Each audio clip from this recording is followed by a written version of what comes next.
Well, as the blast went off, I just remember chaos, my brain, not really understanding what was going on at the time. I remember smoke in the air, someone screaming. I don't remember who was screaming, if that was me, if that was any the other three of the people that were in the vehicle at the time. I was in the front vehicle and our vehicle got hit by an IED. So that was... One day, I'm coming back from the Iraqi base to go back to my home base, and I got hit with an RPG, a rocket-powered grenade. It hit the side of my vehicle. When I went over there, I didn't think I was going to come home with, amputations and any kind of damage to me, but I believe in God, and I believe that things are going to happen when they happen. It blew off the doors and sent our Humvee flying through the air.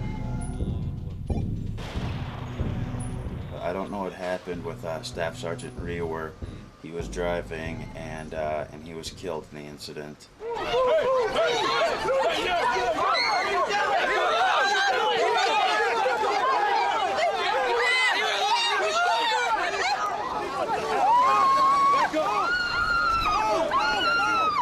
Trying to simulate combat experiences and encounters that we found and we experienced in Iraq, so people of America can see it and they can remember. We're doing guerrilla street theater. That's what Operation First Casualty is.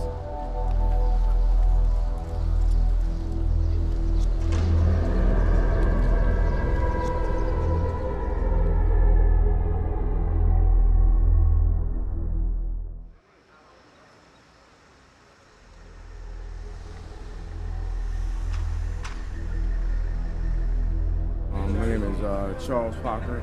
I'm a paratrooper from the 82nd Airborne Division. I've been in the Army for at least 2 years, 2.5 years now. 2.5 years. Yes, sir. Yes, sir. How old are you? I'm 32. One day, I'm coming back from the Iraqi base to go back to my home base, and I got hit with an RPG, a rocket-powered grenade.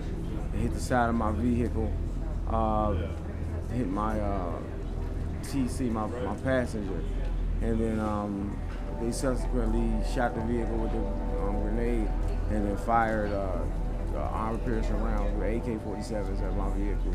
It went through my passenger, bounced off his back plate, went through my radio, and then saw through my leg and came out my knee. The bullet came out my knee. So I just pushed my leg out the way, and I pushed my butt up on the back of the seat and just slammed my foot on the gas with my other leg.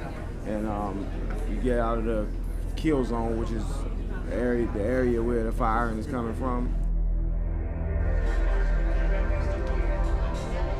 When I got hit, I was losing a lot of blood, and I was talking to, I got a radio system so I could talk to everybody in the truck. So I was driving and I was blacking out, and I was telling them I can't make it, yo. I'm doing the best I can. He's like, just stay strong and keep driving, get as far as you can. I passed out and I hit a telephone pole. They told me the next day, and it seemed like eternity, but they grabbed me out of the truck by my vest and pulled me out and got me on the ground and started first aid.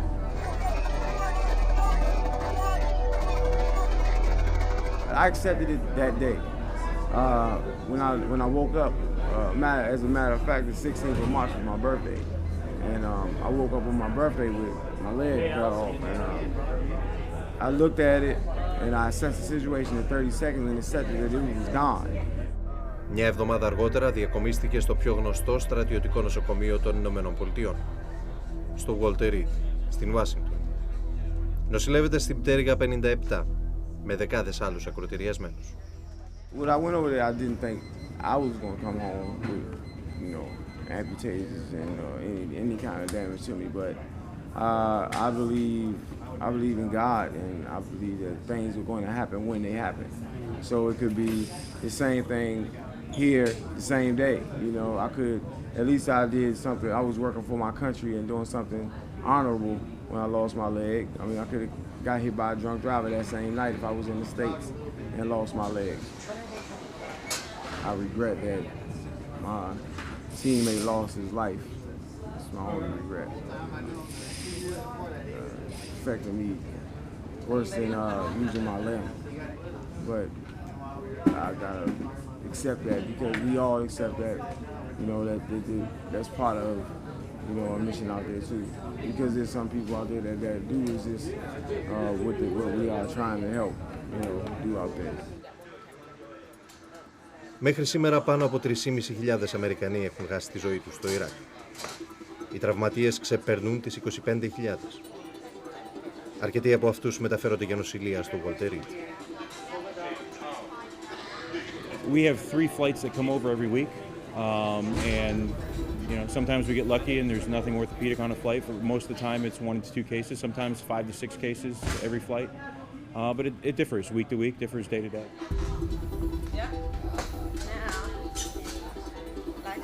We take care of guys that get back on their limbs and they make it and they get out of this hospital and they live the rest of their life. We turn back around and we got 3 more to work on and we start back over.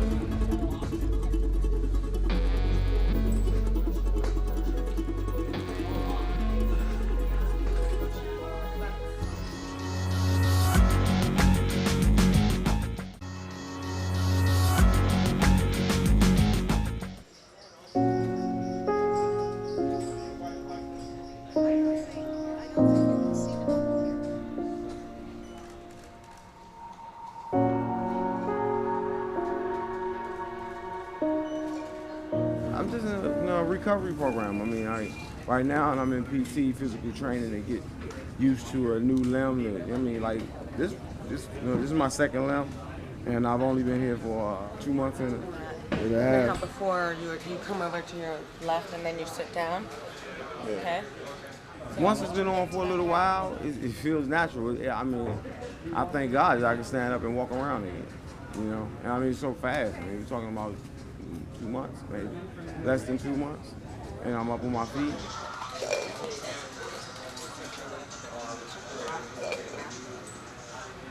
World War I, there were about 2,600 individuals with limb loss. In World War II, there were about 7,500 individuals with limb loss. Korean War was about 1,500. Vietnam War, the numbers are a little harder to get at, but we've been able to identify about 5,300 individuals that had limb loss. That was about 3.4% of all injured. In the current conflict, we have about 600 individuals with limb loss, but it's about 2.2% of the injured. Really, really good control. In previous wars, individuals sustained injuries, head traumas, or abdominal wounds where they would have died and not survived.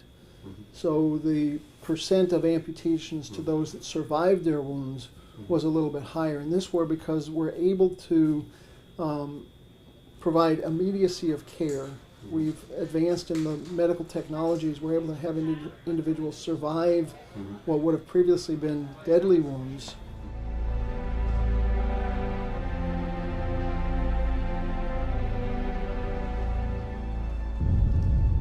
Το στρατιωτικό νοσοκομείο της Ουάσιγκτον λειτουργήσε για πρώτη φορά το 1909.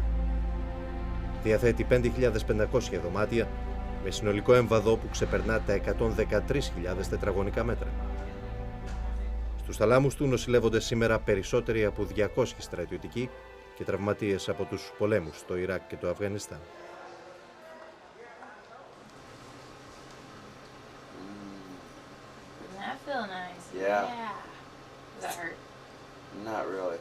Ο Μάρκους είναι 29 ετών. Υπηρετούσε 1 χρόνο στο Ιράκ ως νοσοκόμος. Μια παγίδα θανάτου παραλίγο να του στοιχήσει τη ζωή.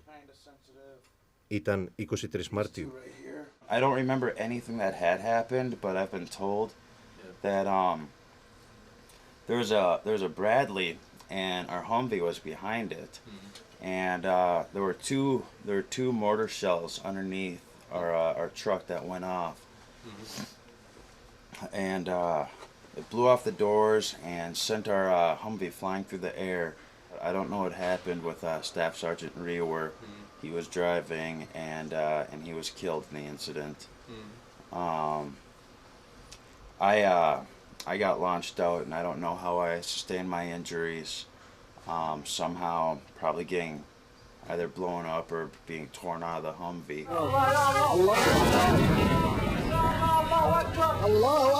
When I got injured, all of the skin and all of the tissue was taken completely off of my shins. I broke both my legs, my feet, bone in my back, my arm, and my jaw.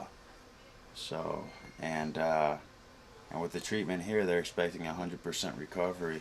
How long do you expect to stay? I don't know for sure. I'm thinking probably around 6 months, 4 to 6 months. I'll probably be here for another couple of months, and then I'll get transferred to outpatient, just working on rehab, learning how to walk again, and getting all my strength back.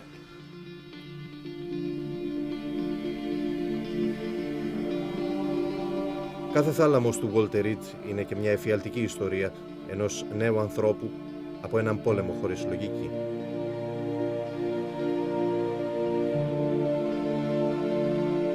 Οι τραυματίες μεταφέρονται από την κόλαση του Ιράκ σε ένα νοσοκομείο με λουλούδια και ανθισμένα δέντρα στους διαδρόμους. Οι φωτογραφίες του Walter Reed είναι η απόλυτη αντίθεση ανάμεσα στη ζωή και το θάνατο.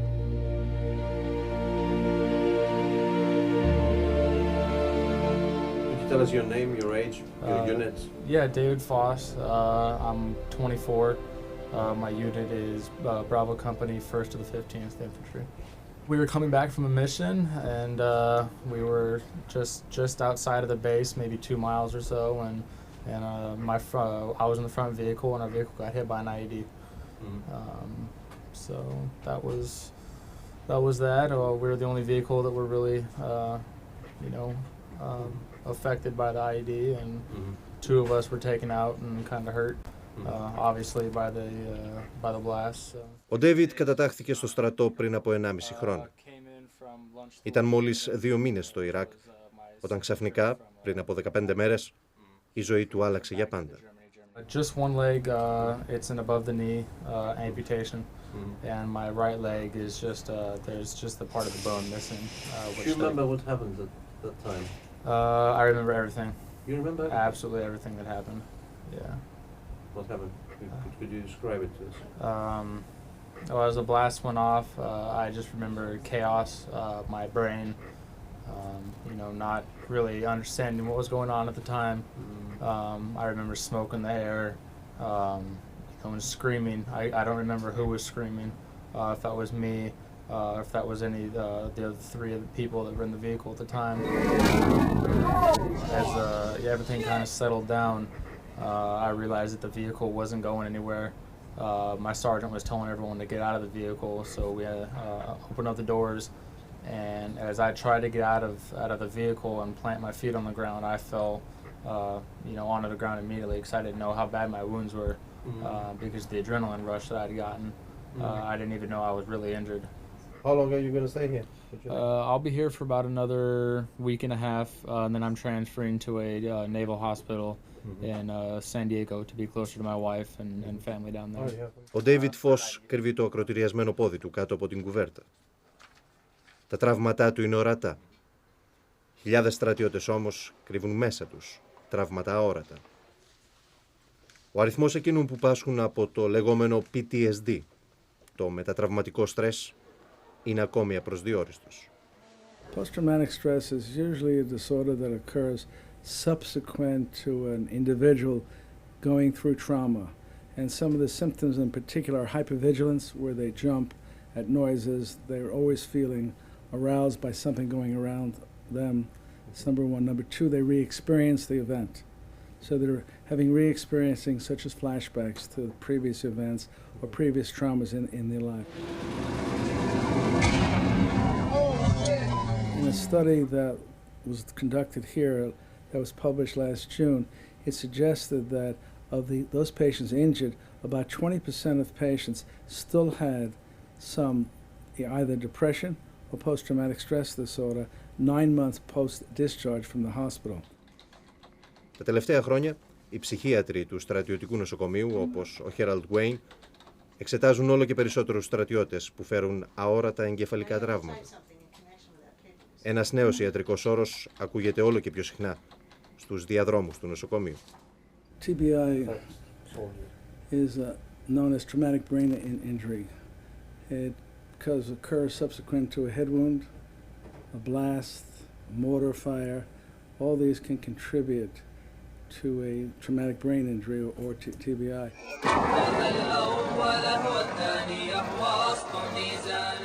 Some of the symptoms would be impulse control. For example, some become aggressive, some have become disinhibited, which they just have no controls over themselves. Others have what we call cognitive aspects, such as loss of memory, not being able to be aware of their deficits, sometimes not being aware of the type of deficits they have. Then you also have the emotions such as depression, anxiety associated with it. You have some of the behaviors such as being childlike, being sometimes not recognizing what's going on, actually sometimes having hallucinations, having behaviors that are uncommon and uncomfortable for them.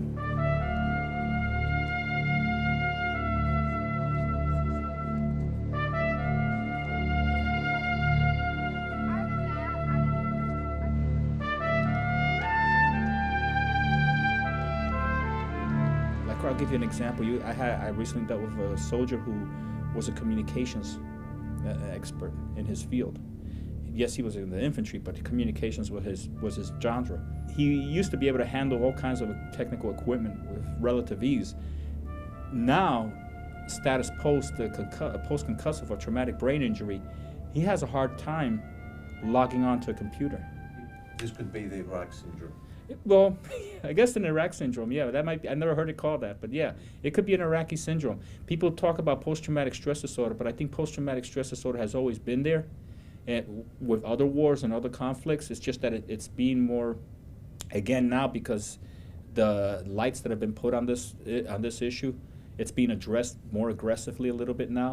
But traumatic brain injuries tend to be the one that stands out the most as the most lingering delayed effect from all the different injuries. Οι σημαδεμένοι του Ιράκ δύσκολα εξομολογούνται τους εφιάλτες τους. Τα εμπόδια που συναντάει η ιατρική προσπαθεί να ξεπεράσει η πίστη στο Θεό. What did they tell me?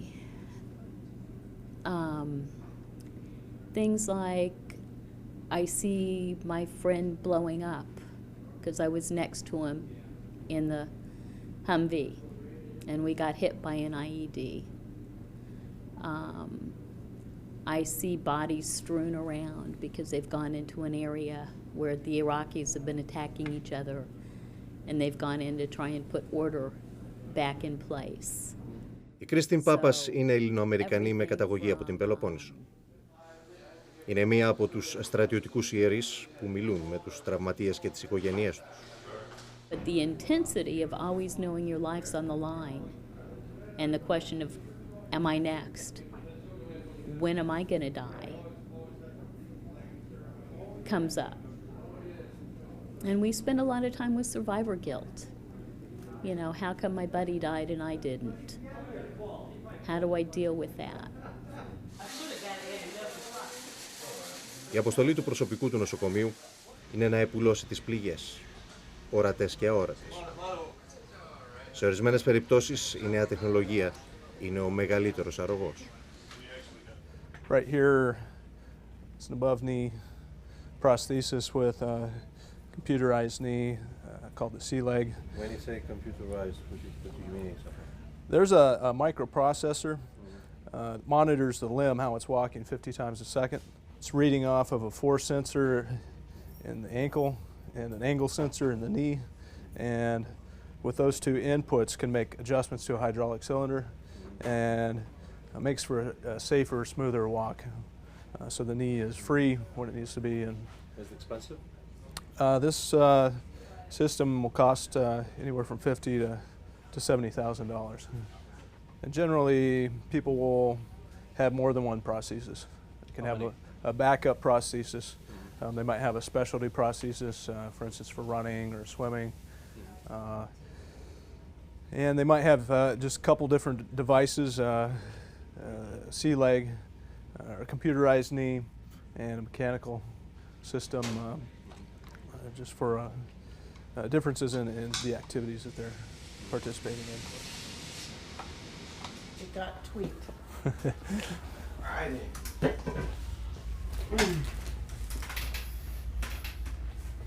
You got me tight with the whole. Oh man, I didn't know the ankle went all the way down there like that. Yeah, man. That's great, man.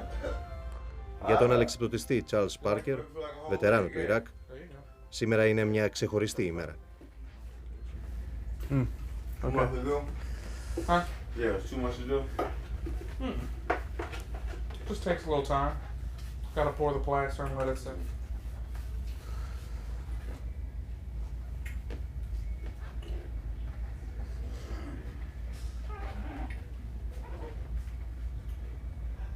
Now, do you suggest that I put the foot straight out, or Just put the socket like you did before, however it's comfortable, and then if we need to, I'll change the angulation of the foot or whatever needs changing. Okay.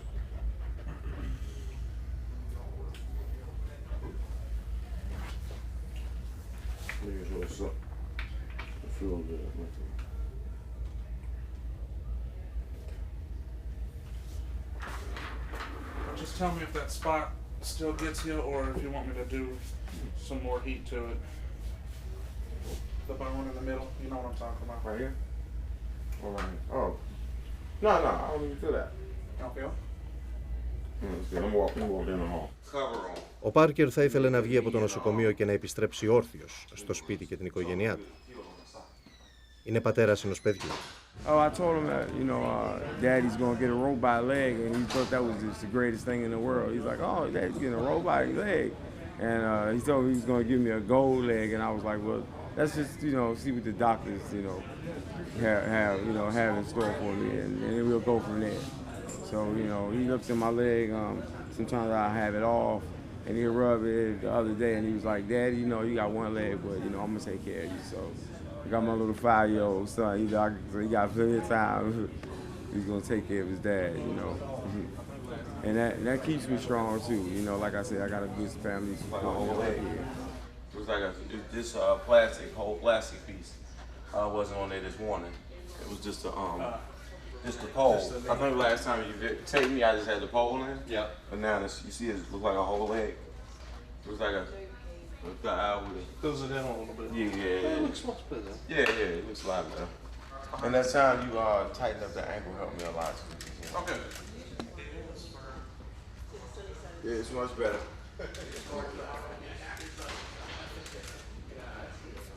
Yeah, you know how it looked like it looked just like this the last time you came in, but I mean it gives a whole. Like if I put on some jeans and stuff. It's much better. Yeah, and you know how you put on some jeans, it looks like a full thigh and leg now. Or if not, hey, it give me the whole cyborg look. The whole Terminator. Was it worth it? It's not really whether was it worth or whatever. When I signed that paperwork, I accepted the possibility of this, and it happened. So I have to accept that. So I have no regrets. When I plug it in, is this something that I gotta turn off, and then, or can I just unplug it? It's always on. Okay, and even while you're charging it, it's still on. That little keychain, it has 1, 2, and 3 on it. What's the 1, 2, and 3 for? We don't have second modes programmed in yours yet, because usually once your training progresses to where you need it, we'll program that in. But that will change from right now we have all those hydraulic settings that are controlling the way that you walk, and not controlling it, but reacting to the way that you walk. All right.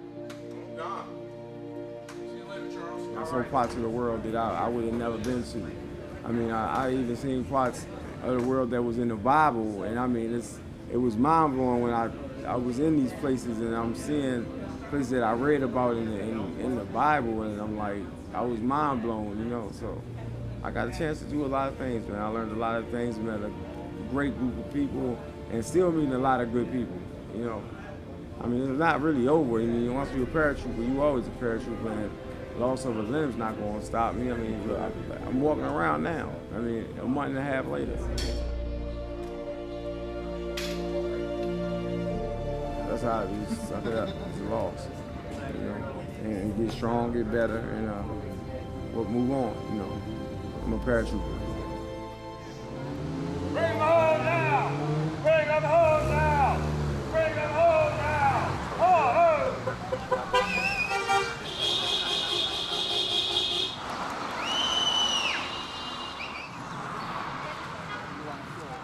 Every 10 minutes, an Iraqi loses their life in combat in Iraq. Roughly speaking, every 10 hours, we lose another American man or woman in theater in Iraq.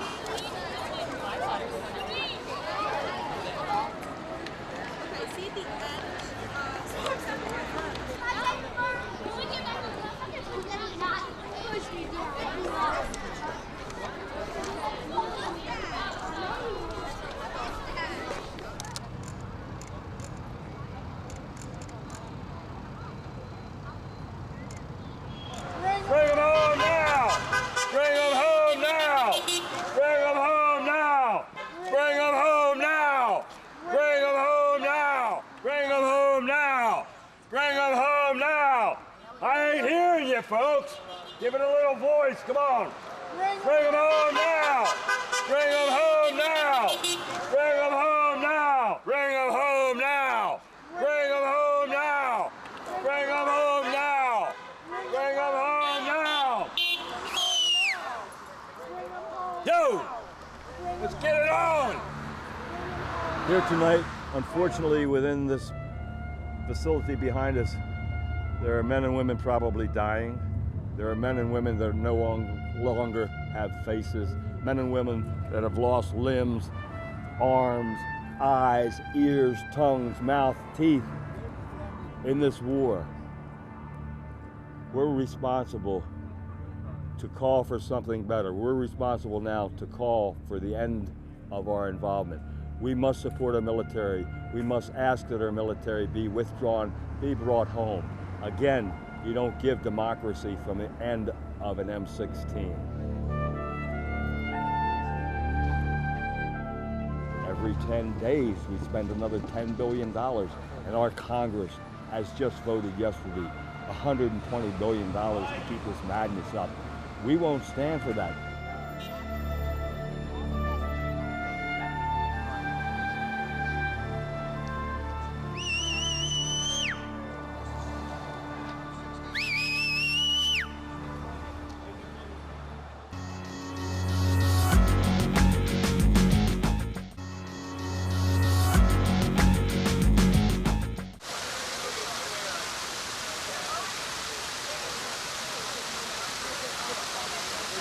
We know what's going on, and we know it's street theater, but when people see this, it's such a dramatic event that they can get very freaked out, you know what I mean, and not really know what's going on. We just want to let them know, number one, this is street theater, there are no weapons being used, and this street theater event being put on by Iraq veterans against the war. If people want more information beyond that, and we have time, there's the 3 talking points, right, that you guys have. The first one is the first casualty of war is the truth. We're here to bring the truth of war home. Number 2 is we're a growing national movement of soldiers and vets demanding an immediate end to this war. And number 3, supporting our fellow soldiers means ending the war and bringing them home now, right? Yeah, I know. We got the bags. We got sandbags. All right. Well, let's step out, man. Let's do this shit. Come on. 1, 2, 3, peace. Yeah, we got to look out for each other. Yo, and today more than anything, guys, that's it. We look out for each other and we stick together, right? Everybody's got the battle buddy. Peace on 3. Hey. 1, 2, 3, peace! Move it out. Move it out.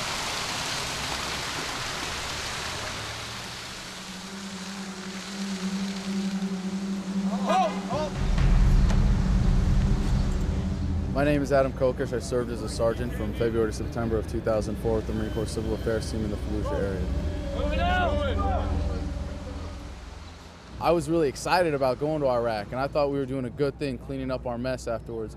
And when I got through my training for civil affairs, I was like, wow, well, this is exactly what President Bush is saying they were doing in Iraq. But then I got there, and we were 6-man teams generally attached to battalions.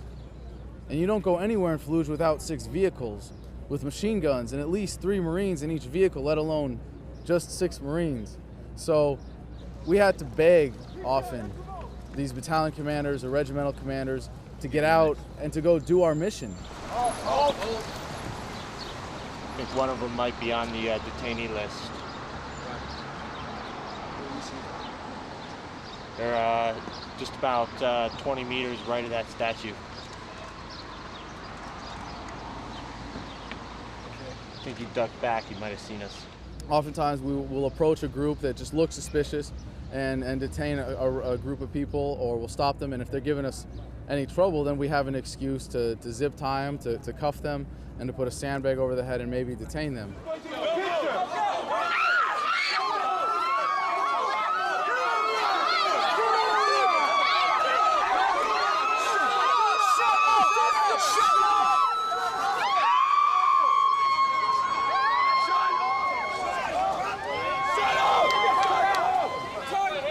That it's not just an effect on the people that are detained, although it's a horrendous effect on them, it affects everybody who's in that community.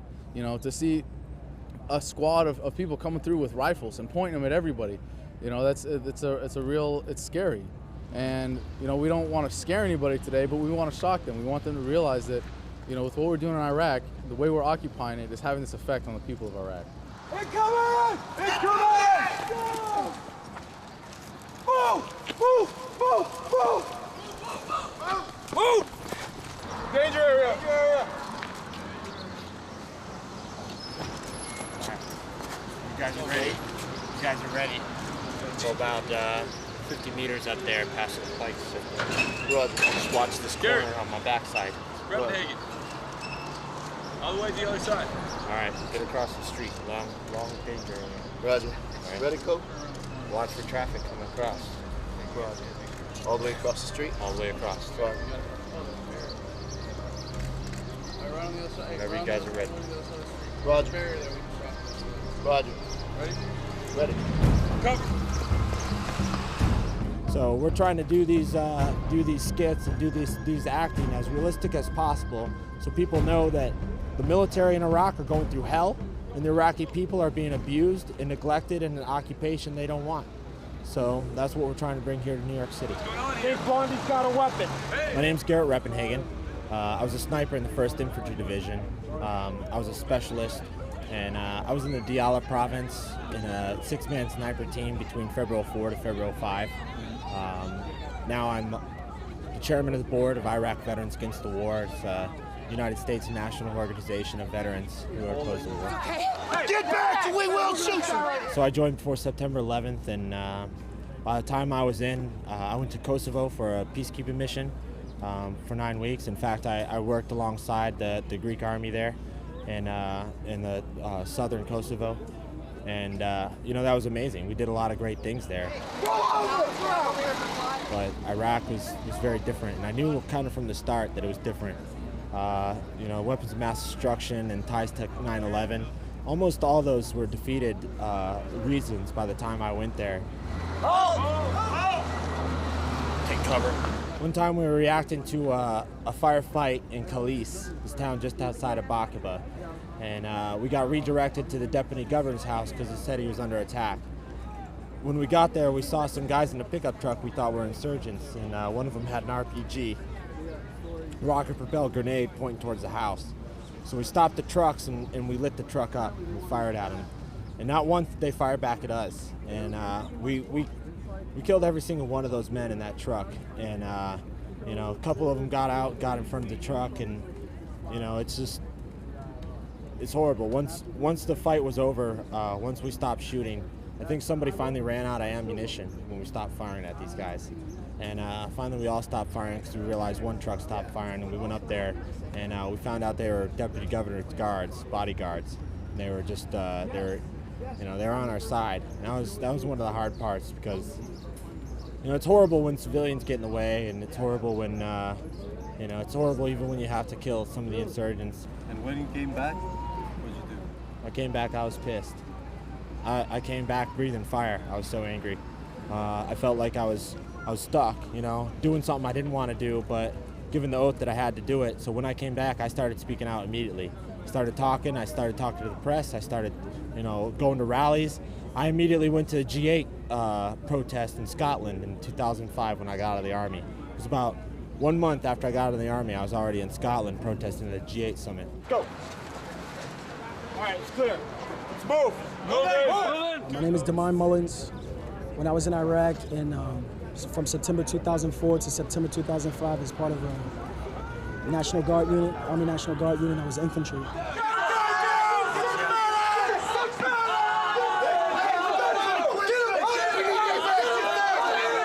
But when I was there, a regular day in Iraq for me would be possibly 12-hour combat patrol.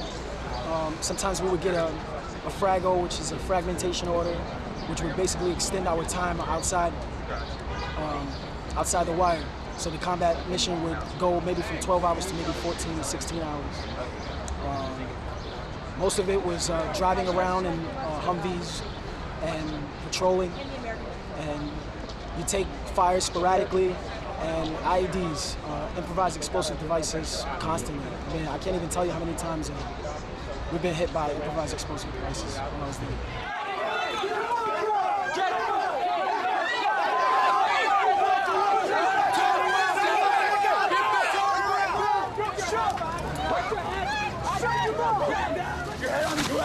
Put your head on the pavement! We up! With Operation First Casualty, we're trying to bring the truth of the war home to the American people, because they often forget the effect that we're having on the people of Iraq, that we're occupying that country, and what that means. And to have squads of combat troops walking through your town and pointing guns at people and grabbing people at random. Here, well, we're seeing appropriate reactions largely. People are shocked, people want to know what's going on, and when you walk up to them with a squad of guys that look like they're carrying rifles, I mean, they get it. They know what's going on. They see that it's, you know, they stop, and it forces them to think about it. And a lot of them are somewhat repulsed, and they want to get away. But that's an appropriate reaction too, because if they get a flyer and they understand what we're doing, you know, we want them to stop and think, you know, why is it that I was so repulsed by this?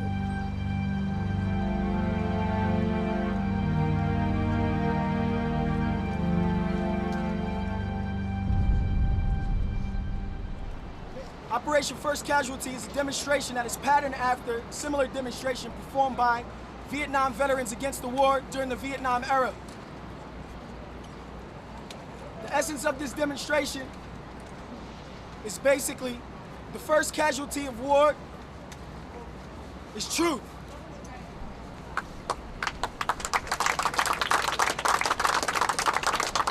And every subsequent casualty is due to the lack of truth. I joined Iraq Veterans Against the War about 4 or 5 months after I returned from Iraq. I opposed the war. I opposed what I did in Iraq. I opposed what my buddies did in Iraq. And inside my unit, I was very close to the guys within my platoon. In my unit, it was pretty much a consensus that this was foolishness, but it was our job, and it's either do it or go to jail. So we persisted, you know, and we got through it. Those who made it. Every once in a while, two of us would get talking somewhere, and you know, it's like, hey, you know, it sucks we had to kill that farmer in the field yesterday. He's like, yeah, I know. It's like, yeah, he was just out there farming, and we fucking popped him because we thought he was a bad guy. And he's like, yeah, I know. It's like, wow, that sucks. What does your dad do? And he's like, oh, he's a farmer in Iowa. Really? So that guy could have been like your dad? He's like, yeah. And you get talking. Just talk about the whole implications and get guys thinking about what they're doing. And a lot of guys don't. They're just trying to survive, trying to get home, trying to get their buddies home. Bush wants to send those who have sworn an oath to defend the Constitution to the other side of the world to die in a feudal occupation. We are the weapons of this democracy, ruled by the people. But our democracy has failed us. It is time for the people to end this war. Well, I don't think it's a war anymore, it's an occupation. And it's illegal and it's immoral, and there's people dying for no good reason. There's no reason for us to be there right now. We're occupying a country that doesn't want us there. You know, we're claiming we're giving democracy and freedom, but the majority of the Iraqi people don't want us there, you know? And we're lying to our own country to support it, you know? So that has to end. There's no weapons of mass destruction in Iraq. There's no ties to 9/11.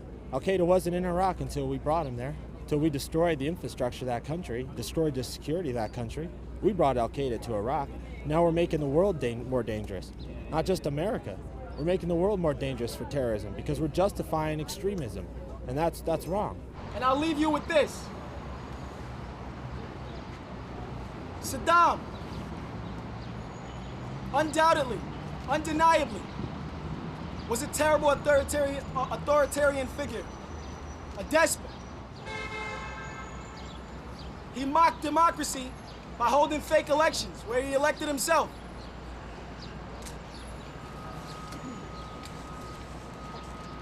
He implemented policies that were not only harmful to other nations and dangerous for other nations, but that caused thousands of deaths of his own citizens. Who does that remind you of? George. Thank you. We're supposed to be a democracy, and yet, no matter how hard we yell, nobody's representing us, the American people.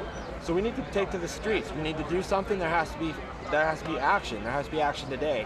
So, get up off your couch, get away from your computer, leave your barbecue, get out of the mall, and come into the streets with us and stop this war.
$51.44, bravo. 30, we're looking for $51.44.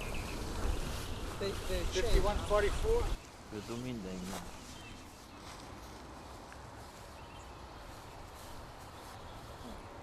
Come over here and put one here, Donald. Get one for Mr. our HEPA director. Okay.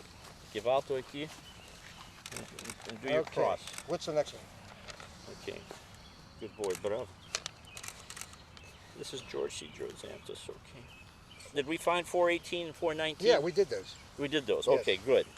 Okay, we're looking for 4018, 4118, 4035, 4463. Yeah, this is it.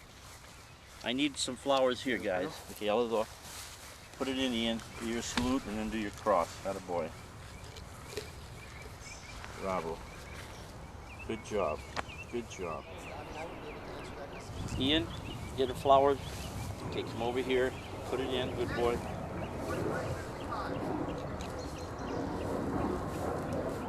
Good job. Good boy. Good job. Peter Dimopoulos, we got.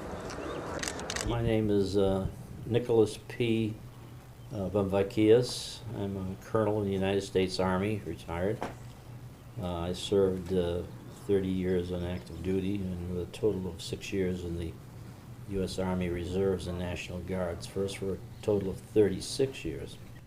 My grandparents came from Admara and my parents came from Beramos. Κάθε χρόνο, παραμονές της Αμερικανικής Εθνικής Εορτής για την ημέρα μνήμης των πεσόντων, ο συνταγματάρχης εν αποστρατεία Νικόλαος Βαμβακίας επισκέπτεται το στρατιωτικό νεκροταφείο του Άρλινγκτον. Με τα εγγόνια του και μέλη της ομογενειακής οργάνωσης ΑΧΕΠΑ, αναζητά τους τάφους Ελληνοαμερικανών στρατιωτών. Let's all do our cross. Σας ευχαριστώ για όλα που έχεις κάνει για την πατρίδα μας. Παναγιώτης Γιάννης Στάθης. Στο 1900, August World War I, στο πρώτο πόλεμο. Yeah. So, τους έχουμε όλους εδώ, πρώτο πόλεμο, δεύτερο. Πόσοι είναι όλοι μαζί? Είναι άνω από 450. Και δυστυχώς τώρα ένας είναι από το Ιράκ. Ένας Νικόλαος Αρβανίτης από το New Hampshire Θεός μαζί τους όμως.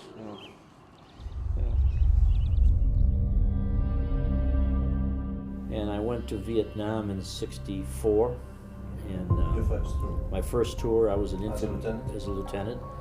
I was an infantry advisor.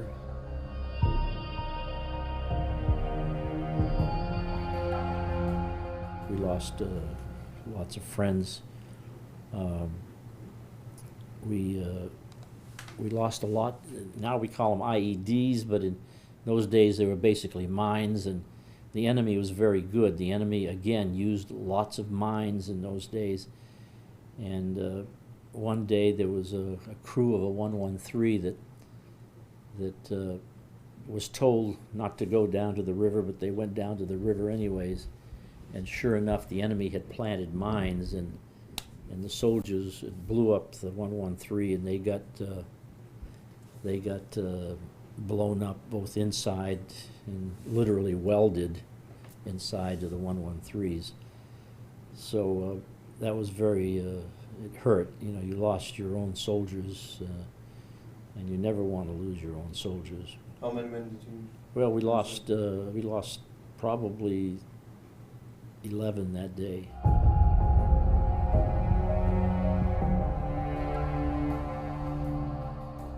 It hurts, Bonai. You know, it's your brothers, somebody's son, somebody's husband, somebody's brother, and just like what's going on now in Iraq, it hurts. So any day is not a good day when you lose your buddies. So now we want 45-13. Do you see similarities now and then? Very much so.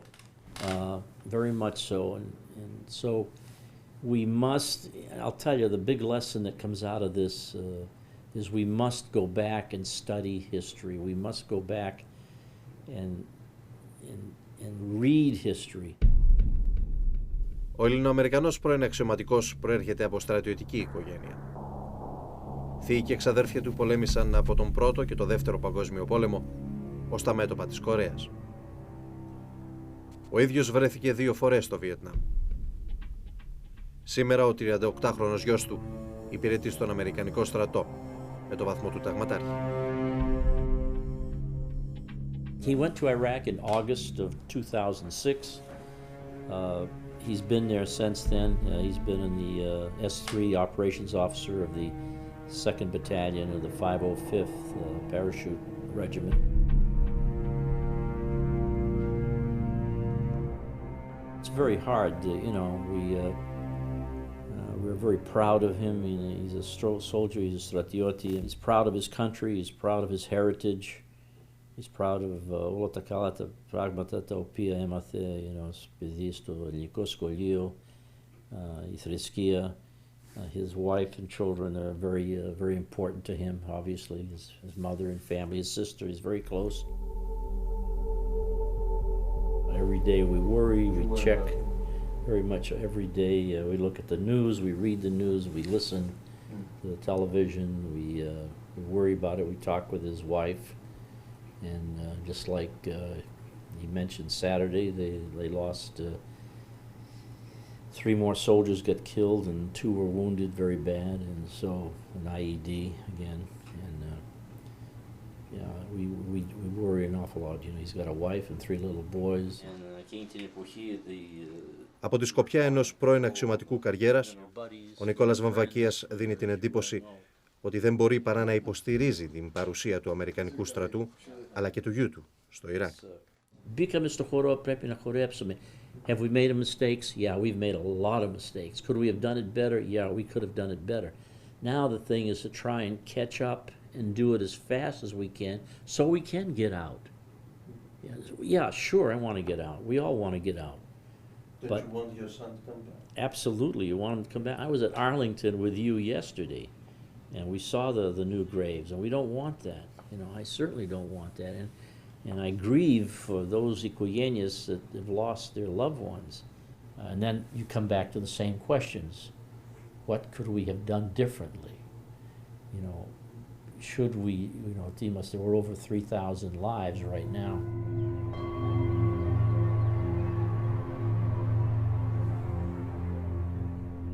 question you have to ask yourself is, should we have gone into Iraq? Could we have done Iraq differently?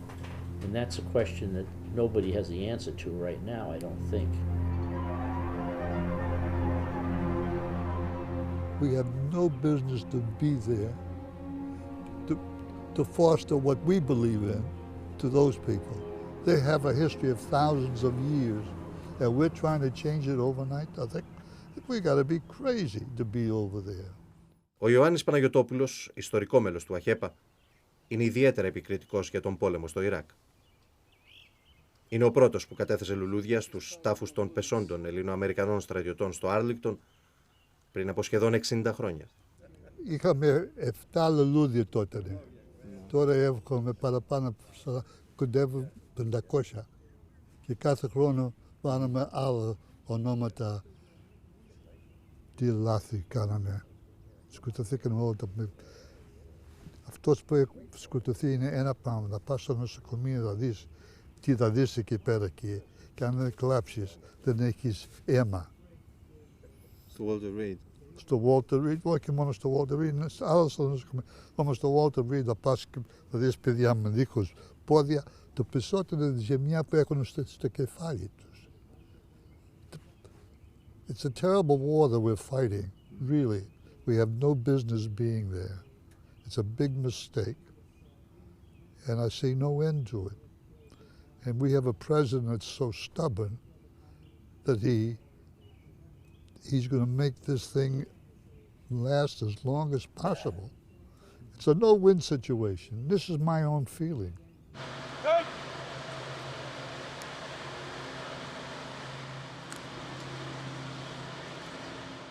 Every president, I think, every leader should have to have at least a 1 month or a 1 week course at the war college, to polemo, so that they could understand the price that you have to pay if you don't do things correctly.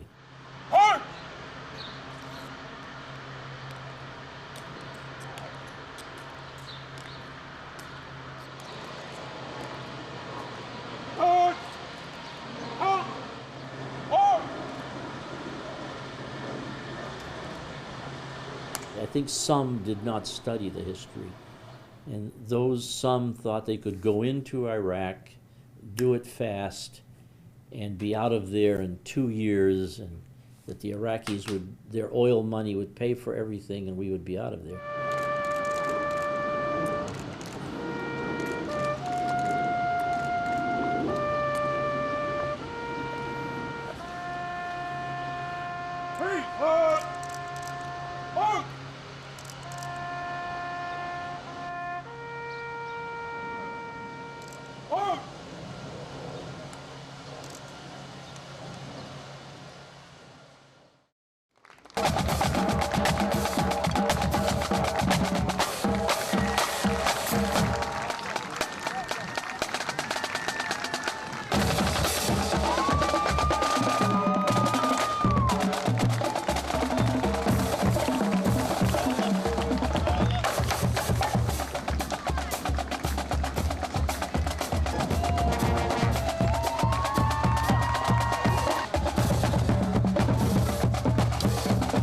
Σήμερα η Αμερική γιορτάζει την 28η Μαΐου, την ημέρα μνήμης για τους πεσόντες όλων των πολέμων. Μια τέτοια μέρα ελάχιστοι θέλουν να θυμούνται ότι οι Αμερικανοί νεκροί στρατιώτες στο Ιράκ φτάνουν τους 3.500.